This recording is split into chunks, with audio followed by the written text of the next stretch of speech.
لا الہ ہست حسین۔ محترم حاضرین اور ناظرین، یوم عاشورہ کے اس پرتقدس موقع پر یہ خاص نشریات جمعہ مسجد پورٹلی سے ہم آپ کی خدمت میں پیش کر رہے ہیں۔ میں آپ کو بتا دوں کہ اسے جمعہ مسجد کے ویب سائٹ پہ بھی دیکھا جا سکتا ہے www.jumatv.org۔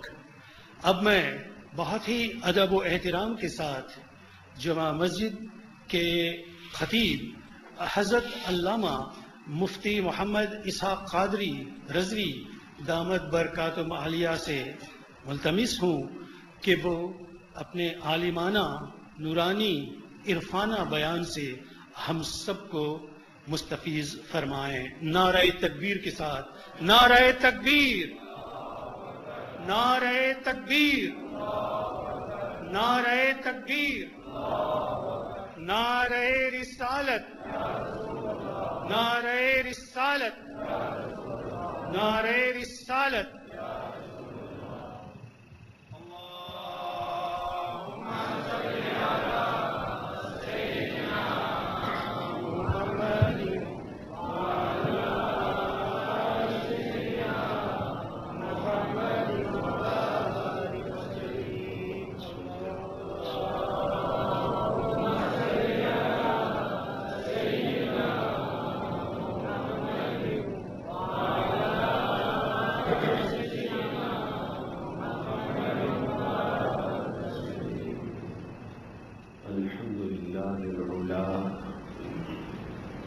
والصلاة والسلام على سيدنا وسندنا ومولانا ونبينا محمد المصطفى وعلى آله المجتبى وعلى آله التقى والوقى وعلى الحسن المجتبى وعلى الحسين المرتضى. أما بعد، فأعوذ بالله من الشيطان الرجيم. بسم الله الرحمن الرحيم. والذين استجابوا لربهم وأقاموا الصلاة وأمرهم شورى بينهم ومما رزقناهم ينفقون. صدق الله العظيم. وبلغنا الرسول النبي الأمي المكين المجيد الرؤوف الرحيم. حمد و ثنا کے بعد اس شاخان مصطفیٰ، اس شاخان اہل بیت مصطفیٰ، غلامان رسول مرتضیٰ، غلامان اہل بیت رسول مرتضیٰ صلی اللہ علیہ وسلم، آج ہم اللہ جل مجدہ اور اللہ کے رسول صلی اللہ علیہ وسلم اور اللہ کے رسول صلی اللہ علیہ وسلم کے اصحاب اور اہل بیت کی حسین اور خوبصورت تذکرے کے لیے یکجا ہوئے اللہ پاک ہمارے اس روحانی اور نورانی اجتماع کو اپنی بارگاہ میں قبول فرمائے اور ہم سب کے لیے اس اجتماع کو ذریعہ نجات اور ذریعہ ہدایت بنائے۔ میں نے آج کے لیے جس ٹاپک کو سلیکٹ کیا وہ ہے صفات المومن، the qualities of believers۔ سورہ عاشورہ کی اس آیت کی روشنی میں جس کو میں نے ابتداءً خطبے میں تلاوت کیا اور افتخار تلاوت حاصل کیا۔ ویسے تو اللہ پاک نے قرآن کریم فرقان حمید میں الحمد سے والناس تک جا بجا مختلف مقامات پر اہل ایمان مومنین کی علامات، ان کی نشانیوں کو اور ان کی صفات اور کوالٹیز کو مینشن کیا، لیکن میں نے آپ کے سامنے سورہ الشورى کی جو آیت تلاوت کی، اس میں اللہ پاک نے اہل ایمان اور مومنین کی 4 بنیادی صفات کا تذکرہ کیا۔ 4 بیسک کوالٹیز آف بلیورز یہاں پر مینشن کی گئی۔ ان میں سے نمبر 1 استجابت اللہ و استجابت رسول اللہ صلی اللہ علیہ وسلم، to obey the command of Allah Almighty, to obey the command of Allah's Messenger Muhammad صلی اللہ علیہ وسلم۔ اللہ جل مجدہ کے احکام کو ماننا اور اللہ کے رسول صلی اللہ علیہ وسلم کے احکام کو ماننا۔ المؤمنون یستجیبون للہ ولرسولہ صلی اللہ علیہ وسلم۔ The believers obey the command of Allah Almighty. The believers obey the command of Allah's Messenger Muhammad صلی اللہ علیہ وسلم۔ اہل ایمان اللہ کے احکام کو بھی مانتے ہیں، اور جو احکام اللہ پاک نے اپنے حبیب صلی اللہ علیہ وسلم کی زبان اطہر سے دیے اور عطا کیے، ان احکام کو بھی مانتے ہیں۔ یہ پہلی صفت ہے اور کوالٹی ہے ایک مومن کی۔ نمبر 2 اقامت الصلاۃ، ٹو اسٹیبلش صلاۃ، ٹو اسٹیبلش نماز، نماز قائم کرنا، نماز پڑھنا، یہ ہر مومن کی بنیادی صفت ہے اور بیسک کوالٹی ہے، اور ہر مومن کی شان یہ ہے کہ وہ نماز پڑھتا ہے اور نماز کا پابند ہوتا ہے۔ All believers establish salah. المؤمنون كلهم يقيمون الصلاة۔ نمبر 3 اخذ المشورہ والشورى، to take counsel، مشورہ لینا، مشورہ کرنا۔ سو مشورہ اور شورا، کنسلٹیشن، یہ مومن کی صفات میں سے ہے، مومن کی خوبیوں میں سے ہے، اور مومن کی کوالٹیز میں سے ہے۔ خواہ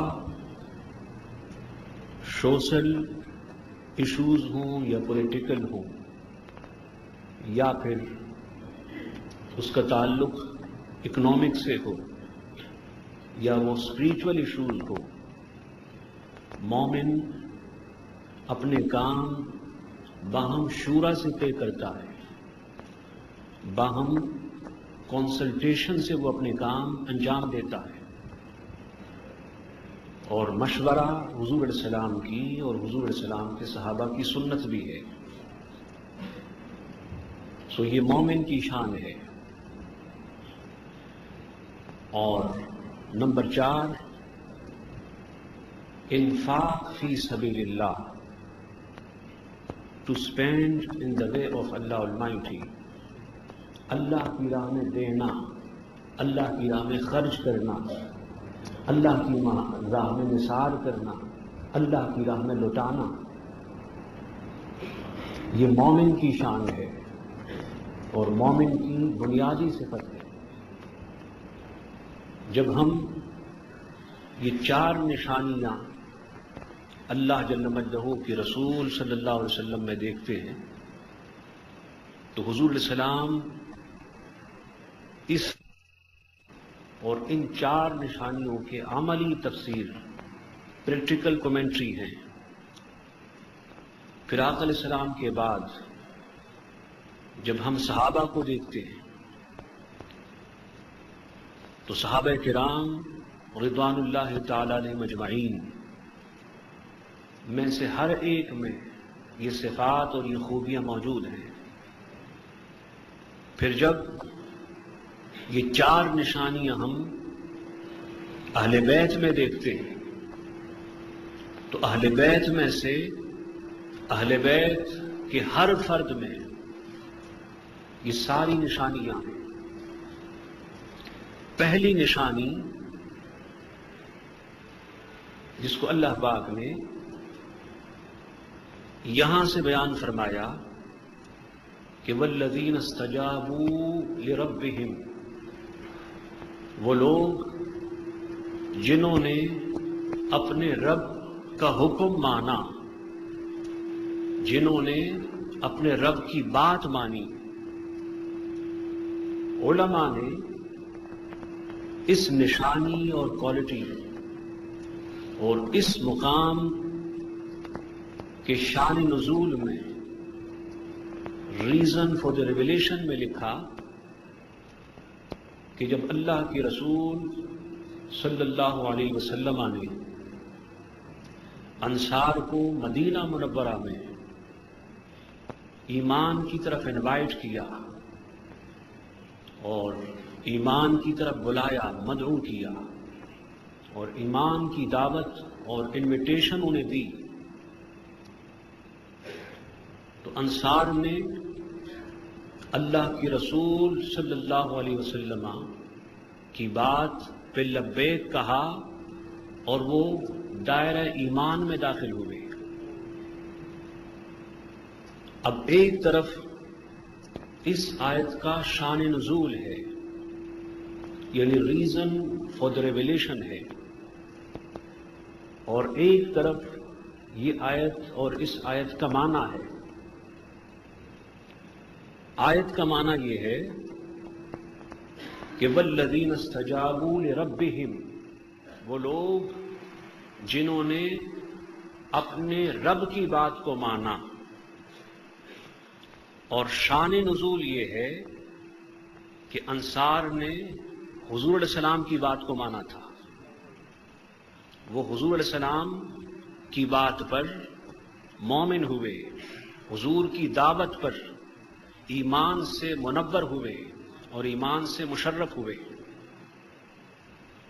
تو شان نزول کچھ اور بتاتا ہے اور آیت کا معنی کچھ اور بنتا ہے. علماء نے اس کا جواب یہ دیا کہ اس سے یہ ثابت ہوا کہ حضور علیہ السلام کا کسی کو دعوت دینا یہ اللہ کا دعوت دینا ہے.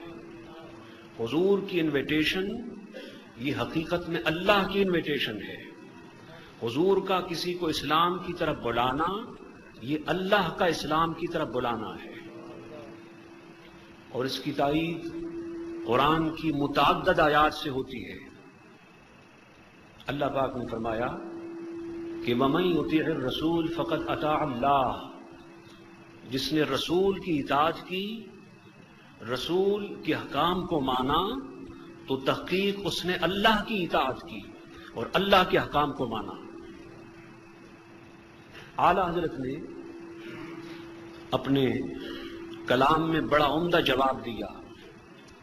فرمایا مومن ان کا کیا ہوا کہ اللہ ہی کا ہو گیا, اور کافر ان سے کیا پھیرا کہ اللہ ہی سے پھر گیا. تو حضور کو حضور علیہ السلام نے انصار کو دعوت دی اور انصار نے حضور کی بات مانی، اور اللہ فرما رہا ہے کہ میری بات مانی ہے۔ یہ دلیل ہے کہ حضور کی بات ماننا اللہ کی بات ماننا ہے، حضور کی دعوت پہ آنا اللہ کی دعوت پہ آنا ہے، حضور کی اطاعت اللہ کی اطاعت ہے، اور حضور کی بیعت اللہ کی بیعت ہے، اور حضور کی رضا اللہ کی رضا ہے، حضور کی منشا اللہ کی منشا ہے، حضور کو راضی کرنے سے اللہ راضی ہوتا ہے، اور حضور کو ناراض کرنے سے اللہ ناراض ہوتا ہے۔ یہ پہلی بات تھی۔ دوسری بات یہ ہے کہ اس آیت میں عشق کا پہلو یہ ہے اور ادب رسول کا پہلو یہ ہے کہ اس آیت میں نماز کا تذکرہ بعد میں ہے، وَأَقَامُوا الصَّلَاةَ، اور انہوں نے نماز قائم کی۔ مشورے کرنے کا، شورا اور کنسلٹیشن کا تذکرہ بھی بعد میں ہے، وَأَمْرُهُمْ شُورَىٰ بَيْنَهُمْ، اور ان کے کام باہم مشورے سے طے ہوتے ہیں، اور اللہ کی راہ میں دینا، خرچ کرنا یہ بھی بعد میں ہے، وَمِمَّا رَزَقْنَاهُمْ يُنْفِقُونَ، اور ہم نے ان کو جو دیا اس میں سے وہ خرچ کرتے، اللہ کی راہ میں دیتے۔ نماز بھی بعد میں، مشورہ وہ بھی بعد میں، اللہ کی راہ میں انفاق خیرات کرنا وہ بھی بعد میں، سب سے پہلے حضور کی بات کو ماننا ہے، حضور کے احکام کو ماننا ہے، حضور علیہ السلام کی بات کو دل و جان سے تسلیم کرنا ہے۔ اس لیے اللہ پاک نے ابتدا اقاموا الصلاۃ سے نہیں کی، اللہ نے ابتدا امرہم شورا بینہم سے نہیں کی، اللہ نے ابتدا وَمِمَّا رَزَقْنَاهُمْ يُنْفِقُونَ سے نہیں کی، ابتدا آیت کی ہوئی وَالَّذِينَ اسْتَجَابُوا لِرَبِّهِمْ، کہ وہ لوگ جنہوں نے اپنے رب کے حکم کو مانا، اپنے رب کے حکم کو مانا۔ سو معلوم ہوا کہ نماز ہو یا روزہ، حج ہو یا زکوٰۃ، صدقات ہو یا خیرات، یہ سب بعد میں ہے، پہلے حضور کی اطاعت ہے، حضور کی غلامی ہے، حضور علیہ السلام کی پیروی ہے، حضور کو فالو کرنا ہے، حضور کا عشق ہے، حضور کا ادب ہے۔ اعلیٰ حضرت نے فرمایا کہ ثابت ہوا کہ جملہ عبادات فروع ہیں، اصل الاصول بندگی اس تاجور کی ہے۔ ساری عبادات فروع ہیں، اصل مصطفیٰ کی غلامی ہے، اصل حضور کی اطاعت ہے، اصل حضور کی غلامی کا پٹا گلے میں ڈالنا ہے۔ اور یہ میں نہیں بتا رہا، قرآن بتا رہا ہے۔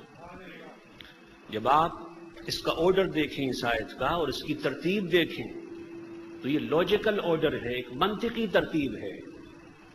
جب آپ نے اللہ کی بات مان لی، رسول کی بات مان لی، تو اس کے بعد پھر نماز بھی قبول ہے، اس کے بعد پھر آپ کا شورا اور کنسلٹیشن بھی قبول ہے، اس کے بعد پھر آپ کی اللہ کی راہ میں دی ہوئی ہر شے قبول ہے، لیکن ابتدا حضور کی بات ماننے سے ہوگی۔ پھر اللہ نماز کی توفیق بھی دیتا ہے، شورا کی توفیق بھی دیتا ہے، پھر اللہ پاک اپنی راہ میں خرچ کرنے کی توفیق بھی دیتا ہے۔ اور جب آپ اس آیت کی روشنی میں امام علی مقام علیہ رحمت المنان ونور اللہ مرقدہ ورضی اللہ عنہ کا سفر جو مدینہ منورہ سے شروع ہوا اور جا کر کربلا معلیٰ پر آپ کی شہادت پر اختتام پذیر ہوا، تو آپ نے وہ سفر جس کی ابتدا مدینہ منورہ سے ہوئی اور جس کا اختتام کربلا معلیٰ پر ہوا، ان 4 باتوں پہ عمل کیا ہے۔ ویسے تو زندگی میں آپ ہمیشہ ان باتوں کے پابند رہے، ان صفات سے متصف رہے، ان صفات مصطفی کا مظہر بنے رہے، لیکن جب آپ روانہ ہوئے تو آپ کا یہ پورا سفر مومن کی ان 4 صفات سے عبارت ہے، 4 اوصاف سے عبارت ہے۔ غرض حضرت امام حسین رضی اللہ تعالیٰ عنہ کا یہ سفر، جہاں سفر عشق ہے، سفر محبت ہے، سفر ادب ہے، سفر دعوت دین مصطفیٰ ہے، تو وہاں سفر صفات مومنانہ بھی ہے۔ یہ آپ کا سفر نہ تھا، یہ ان مومنانہ صفات کا سفر تھا۔ یہ فقط آپ کا جانا نہ تھا، یہ ان مومنانہ صفات کو زندہ کرنا تھا جن کا تذکرہ اللہ پاک نے سورہ الشورى کی اس آیت میں کیا ہے۔ وہ اس طرح کہ آپ نے اللہ کے احکام کو بھی مانا، رسول کے احکام کو بھی مانا، پھر وَأَقَامُوا الصَّلَاةَ کہ وہ نماز پڑھیں۔ مومن کی نشانی یہ ہے کہ وہ نماز کا پابند ہو، اور اس لیے ہوتا ہے، آپ نے حدیث سنی ہے کہ نماز مومن کی معراج ہے، تو نماز میں تو مومن کو معراج نصیب ہوتی ہے۔ سو اہل بیت ہوں یا صحابہ ہوں، رات کی خلوتیں ہوں یا دن کی جلوت ہو، وہ تنہا ہوں یا پھر انجمن میں ہوں، لوگوں کے سامنے ہوں، وہ سب سے بڑے زاہد و عابد ہوئے۔ ان کی راتیں بھی نماز کے نور سے، نماز کی روشنی سے روشن و منور ہوئی، دن بھی نماز اور اقامت صلاح کے نور سے روشن و منور ہوئے۔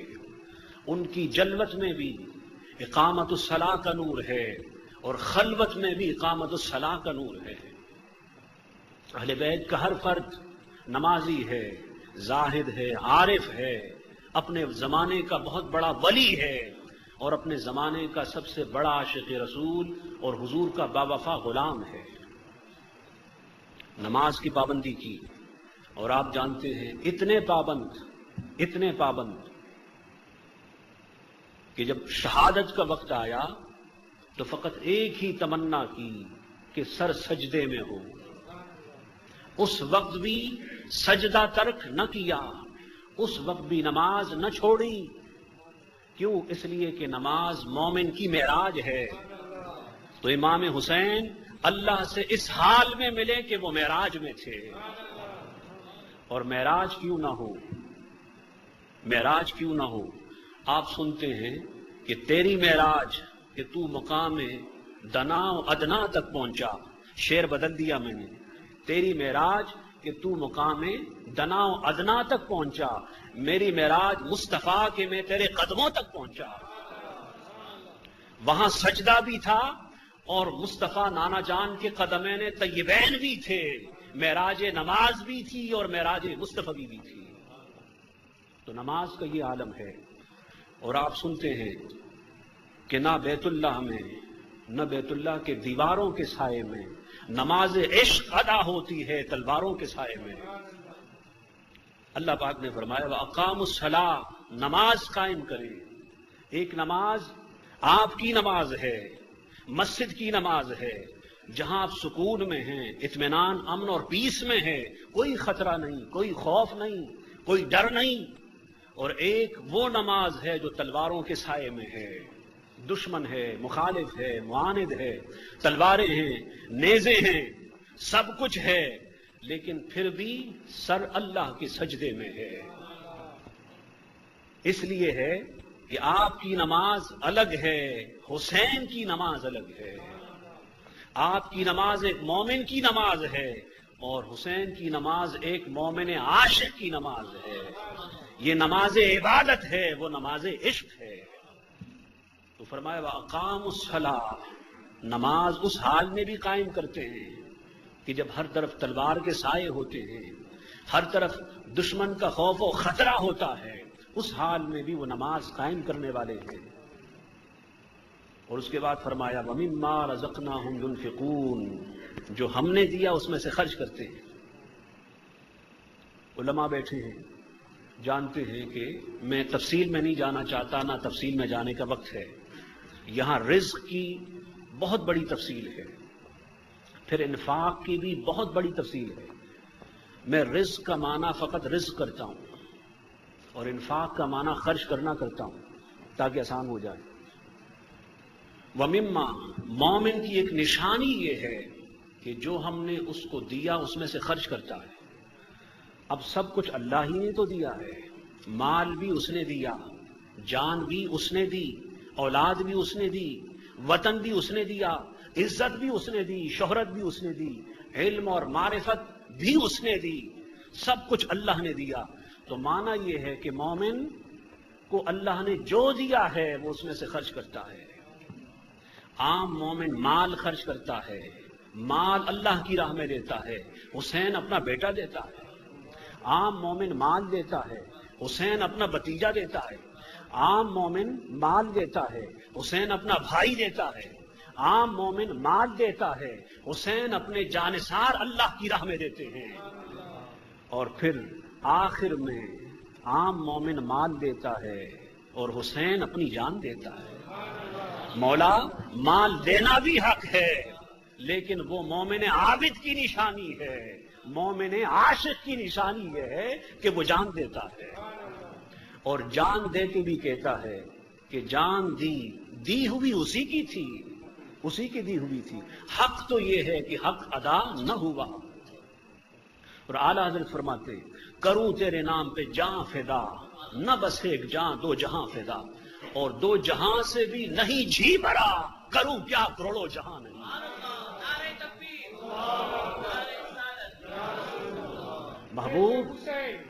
محبوب اگر ہزارہ جانیں بھی ہوتی وہ بھی آپ کے نام پہ قربان۔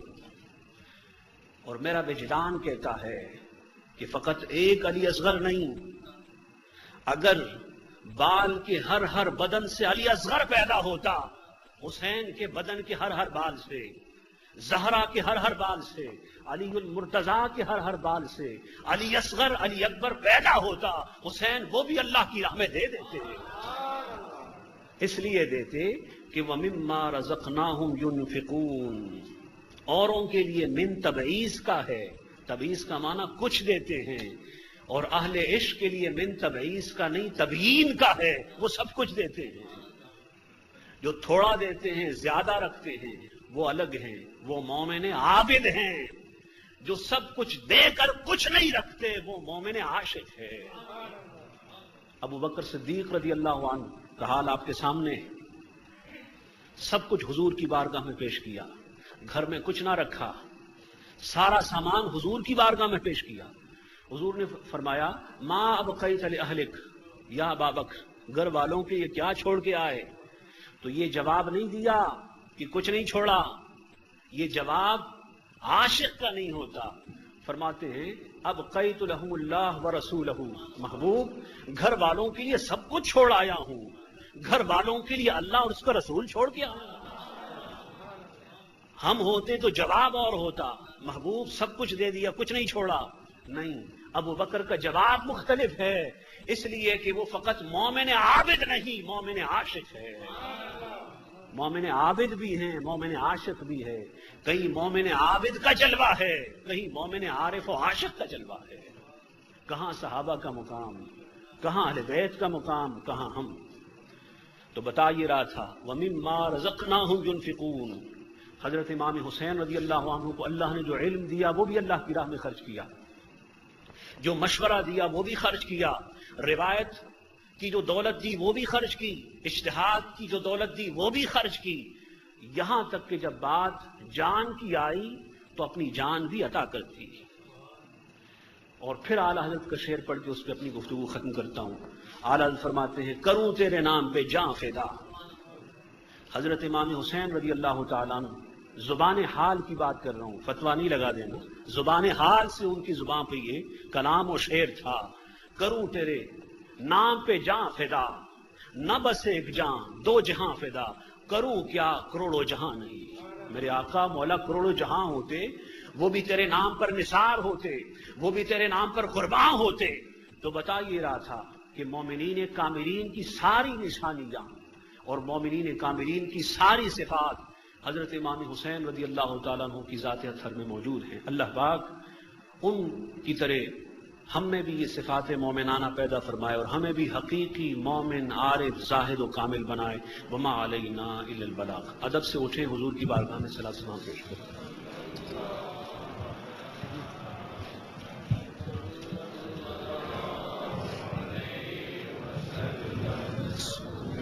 صلی اللہ علیہ